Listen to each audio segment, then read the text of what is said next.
Hello students, how are you. मैं विशाल गुप्ता, आपका teacher. आज मैं आपको क्लास 12 सब्जेक्ट बिजनेस स्टडीज़ के चैप्टर स्टाफिंग का पहला पार्ट करवाने जा रहा हूँ। स्टूडेंट्स, ये चैप्टर थोड़ा लेंथी है। मैं कोशिश करूँगा इसको 3 या 4 वीडियोस तक आपको पहुँचा सकूँ।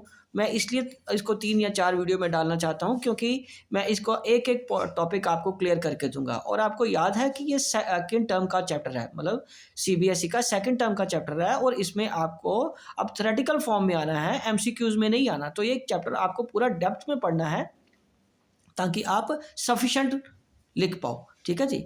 इससे पहले कि मैं ये चैप्टर स्टार्ट करूं, मैं एक बार आपको याद दिलाना चाहता हूं कि आप मेरे चैनल को सब्सक्राइब जरूर करें और शेयर और लाइक करना ना भूलें। ठीक है जी। तो चलिए हम स्टार्ट करते हैं इस चैप्टर को। सबसे पहले मैं इसके इंट्रोडक्शन के बारे में बात करता हूं कि स्टाफिंग कहाँ से शुरू होती है और क्या होती है स्टाफिंग। स्टूडेंट्स, जैसा कि आप जानते हो कि every organisation depend upon 2 resources. हर ऑर्गेनाइजेशन के पास 2 रिसोर्सेज होते हैं, एक फाइनेंशियल और दूसरा ह्यूमन रिसोर्सेज।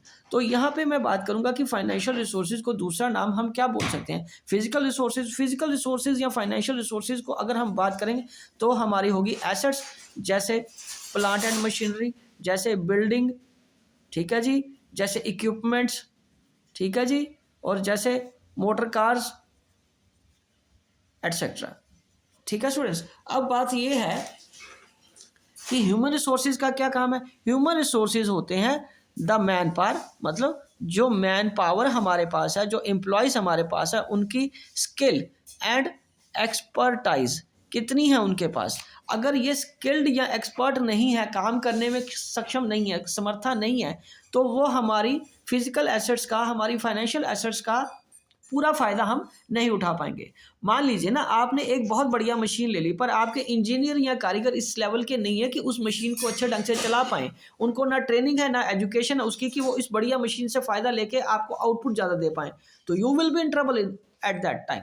ठीक है। तो आपके फाइनेंशियल एसेट्स को अच्छी तरह इस्तेमाल करने के लिए आपको अच्छा ह्यूमन रिसोर्स रखना पड़ेगा, अब अच्छा स्टाफ रखना पड़ेगा। So staffing function is concern with the bringing right and efficient people in the organisation. ठीक है जी। सो प्रोसेस ऑफ मैनेजमेंट क्या कहता है कि सबसे पहले प्लानिंग आती है, फिर ऑर्गेनाइजिंग आती है, फिर स्टाफिंग आती है, फिर डायरेक्टिंग आती है, फिर कंट्रोलिंग आती है। स्टूडेंट्स, इसमें मुझे ये प्रोसेस समझाने की क्यों जरूरत पड़ी, क्योंकि प्रोसेस का ही पार्ट है ये। प्लानिंग ऑर्गेनाइजिंग स्टाफिंग, ये सारा कुछ क्या है, प्रोसेस का पार्ट है, मतलब मैनेजमेंट के प्रोसेस का पार्ट है। तो स्टाफिंग, हम इस स्टाफिंग फंक्शन के बारे में अभी बात करेंगे। सो स्टाफिंग क्या होती है, right person at the right place.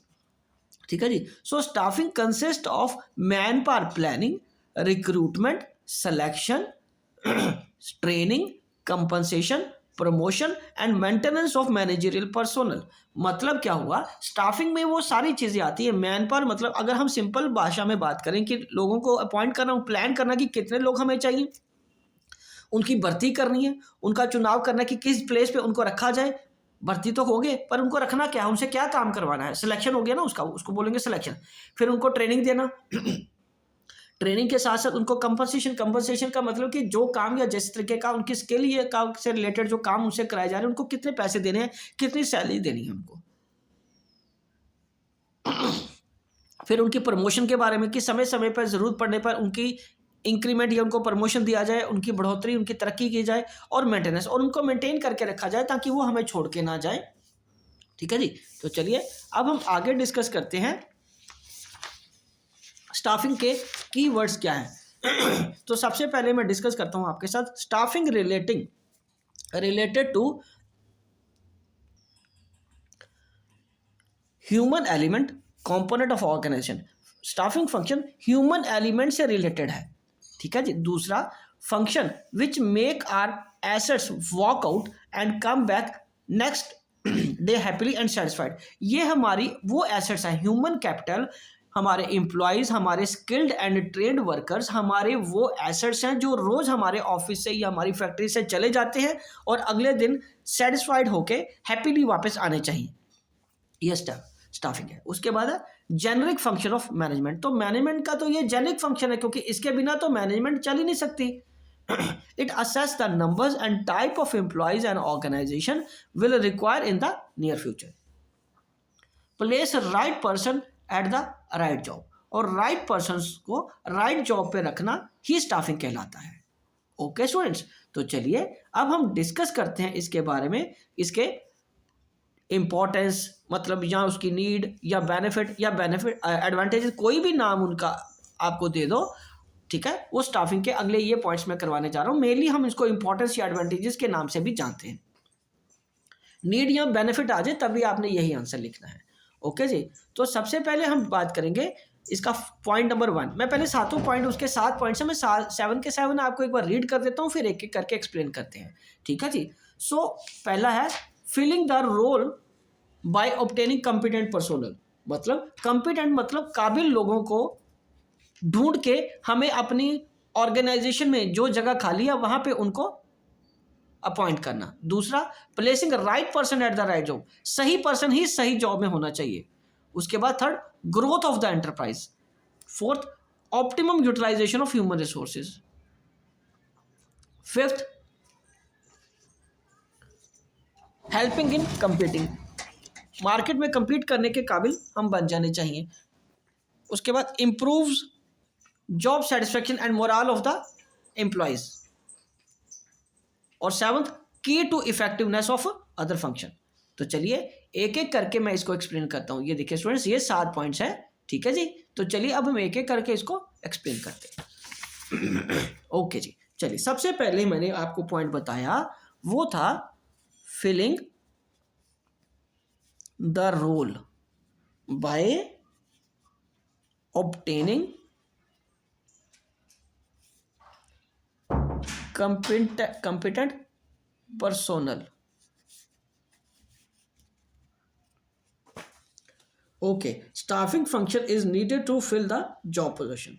ठीक है. स्टाफिंग फंक्शन जॉब्स को, जॉब पोजीशन को होता है टू फिल. फंक्शन ही क्या है? To fill job positions. ठीक है जी.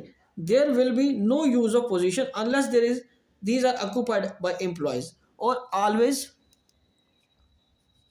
human resources fill that job.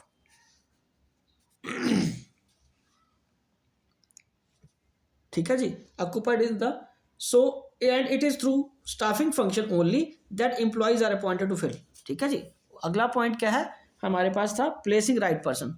Placing right person at the right job. तो इसका मतलब क्या हुआ? So staffing ensures the performance, higher performance by placing right person at the right job by proper recruitment and selection. Employees are given a place according to their qualification. मतलब हम उनकी जो recruitment या एंड सिलेक्शन जब करते हैं तो हम उनके क्वालिफिकेशन,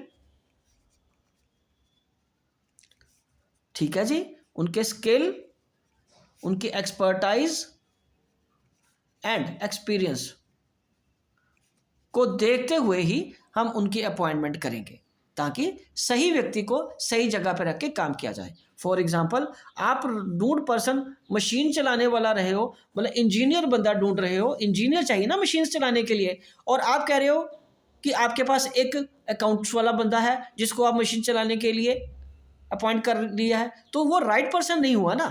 अकाउंट्स वाला बंदा है, इंटेलिजेंट बंदा है, डू एग्री मान लिया, पर वो अकाउंट्स डिपार्टमेंट में उसको लगाओ ना, उसको मशीन वाले सेक्शन में क्यों भेज रहे हो? ठीक है. ओके जी. थर्ड पॉइंट है हमारा growth of the enterprise. Growth of the enterprise. So growth of the enterprise क्या कहती है? By appointing efficient staff, staffing ensures continuous survival and growth of the enterprise. मतलब एफिशिएंट स्टाफ से ही, efficient मतलब काबिल स्टाफ से ही ग्रोथ आ सकती है, उसके बिना हमारे पास ग्रोथ नहीं आ सकती. And organisation grow with the efforts, with the efforts of staff only. ठीक है जी. इनके एफर्ट्स के बिना ऑर्गेनाइजेशन ग्रो नहीं कर सकती. ठीक है जी. उसके बाद optimum utilisation of resources. Optimum utilisation of resources. ठीक है, तो ऑप्टिमम यूटिलाइजेशन ऑफ रिसोर्सेज का मतलब है कि जब हम through man power planning and job analysis we can find that the out the number of employees and type of employees required in the organization, so there is no chances of over manning और shortage. तो optimum utilisation का मतलब है कि जब हम job analyse करते हैं कि किस तरीके के बंदे और कितने बंदे चाहिए, नेचर ऑफ जॉब और नंबर ऑफ पर्सन। सिंपल भाषा में बात करूं, नंबर ऑफ पर्सन कितने चाहिए, तो ना ही हमारे पास ओवर स्टाफिंग होगी, जिसको कहते हैं ओवर स्टाफिंग भी नहीं होगी, और डेफिशिएंसी भी नहीं होगी बंदों की, पर्सन्स की। ठीक है, तो इस तरीके से हम अपने ऑर्गेनाइजेशन में ऑप्टिमम साइज ऑफ रिसोर्सेज मतलब सही पर्सन रख सकते हैं, रिक्वायर्ड नंबर ऑफ पर्सन रख सकते हैं, जिनको बहुत ज़्यादा या बहुत कम रखने की ज़रूरत नहीं है। ठीक है जी, तो हम जॉब एनालिसिस करके ऑप्टिमम यूटिलाइजेशन कर सकते हैं। ओके जी, नेक्स्ट है help in competing. Helps in competing का मतलब है कि हम अपने कंपटीटर से एज कैसे रख सकते हैं, उनसे आगे कैसे जा सकते हैं। नो डाउट हमारे पास फिजिकल या फाइनेंशियल रिसोर्सेज बहुत होते हैं, but only better employees can give you edge over competitors. ठीक है जी, 6 पॉइंट क्या है, improves job satisfaction. It improves job satisfaction और and increases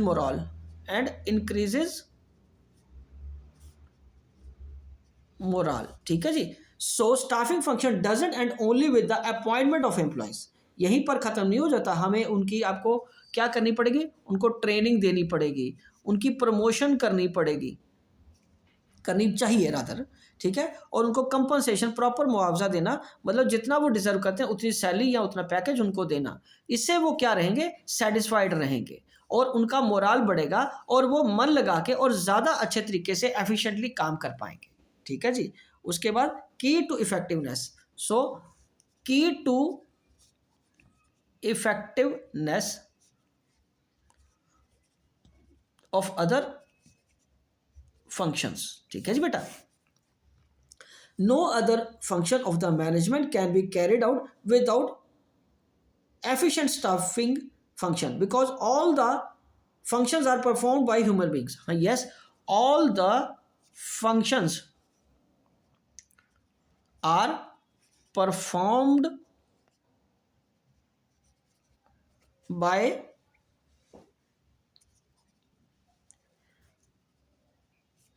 human beings and human beings join the organization by staffing function only। ठीक है जी, अब मैं आपको दोबारा उसी चीज़ पे ले आता हूँ जो मैंने प्रोसेस ऑफ मैनेजमेंट सबसे पहले किया था। प्लानिंग कौन करेगा, एम्प्लॉयज़, चाहे वो टॉप लेवल के ही हैं, टॉप लेवल पे ही होते हैं ना हायरार्की में। ऑर्गेनाइजिंग कौन करेगा, टॉप लेवल। ओके जी, और स्टाफिंग ये फंक्शन है ना, तो ये फंक्शन इंपॉर्टेंट है क्योंकि इनमें अगर आपने प्रॉपर पर्सन अपॉइंट नहीं किए तो आपके ये दो के साथ ये नीचे वाले दो फंक्शंस भी खराब हो जाएंगे। ठीक है जी, तो आपको रिक्वायर्ड आउटपुट नहीं मिल पाएगी। राइट स्टूडेंट्स, चलिए, तो ये था इसकी इंपॉर्टेंस के पॉइंट। अब हम आगे डिस्कस करते हैं कि स्टाफिंग ह्यूमन रिसोर्स मैनेजमेंट का क्या रिलेशन है, स्टाफिंग और ह्यूमन रिसोर्सेज क्या रिलेशन है। तो staffing and human resource management क्या कहता है स्टूडेंट्स। तो हम सबसे पहले बात करेंगे HRM, human resource management. Human resource management is a part of the management process which develops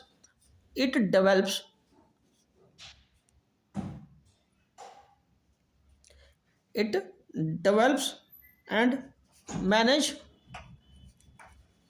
human elements of the enterprise considering their knowledge, skill, creativity, talents, and potential for contributing towards organizational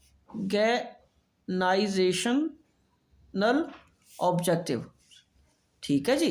तो HRM क्या करता है? ये develop करता है and manage करता है human elements को हमारे मैन पावर में of the enterprise, considering there उनकी नॉलेज, उनकी स्किल, उनकी क्रिएटिविटी, उनके टैलेंट और पोटेंशियल को देखते हुए, ताकि वो ऑर्गेनाइजेशन के ऑब्जेक्टिव को अचीव करने में हेल्प कर पाए। So human resource management involves determining organisations need of human resources. तो it perform HRM perform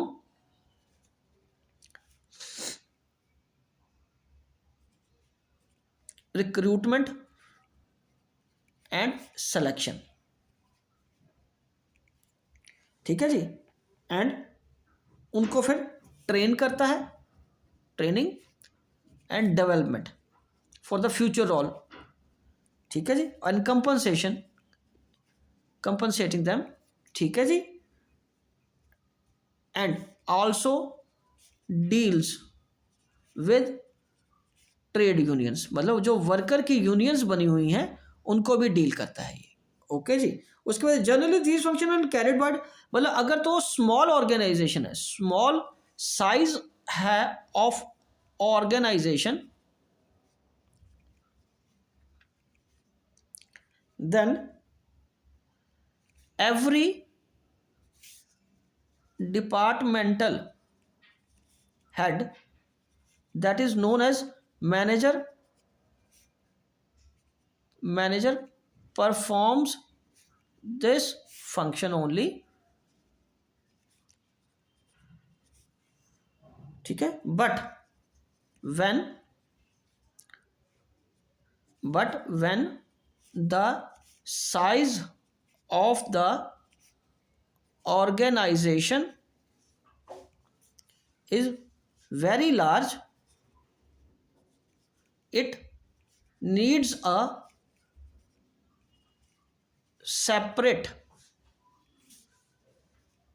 department known as HRM। Okay जी। सो HRM, ये हमारा HRM है, HRM, और स्टाफिंग उसका एक पार्ट है, स्टाफिंग उसका एक छोटा सा पार्ट है। ठीक है जी। स्टाफिंग पार्ट है HRM का। तो प्रेजेंट डे जो ह्यूमन रिसोर्स मैनेजमेंट है इंक्लूड्स द फॉलोइंग एक्टिविटीज। मैं आपको बताता हूँ कि वो कौन सी एक्टिविटीज हैं। मतलब the present day human resource management concept includes the following activities: human resource planning, दूसरा क्या है, employing people।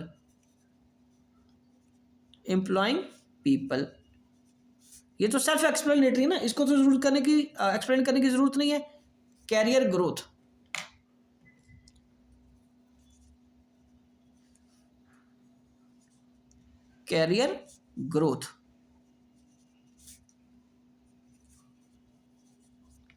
Performance appraisal.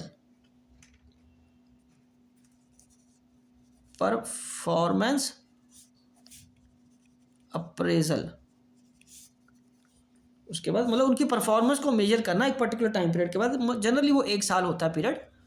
Motivate करना उनको, उनका मोराल ना टूटे, और प्रॉपर कंपनसेशन देना। ठीक है जी। और उनको providing social security as well. और उसका नेक्स्ट है रिव्यू एंड ऑडिट, इंस्पेक्शन करनी और रिव्यू करना policies and procedures related to employees और मैन पावर। ठीक है जी, तो ये सारे फंक्शंस एचआरएम परफॉर्म करता है। ओके जी, तो ठीक है, ये टॉपिक मैं यहीं पे कंक्लूड करता हूँ, इस वीडियो को यहीं कंक्लूड कर देते हैं। तो टू बी कंटिन्यूड, बाकी मैं आपको नेक्स्ट वीडियो में कराऊंगा इसके टॉपिक। ओके जी, ऑल द बेस्ट।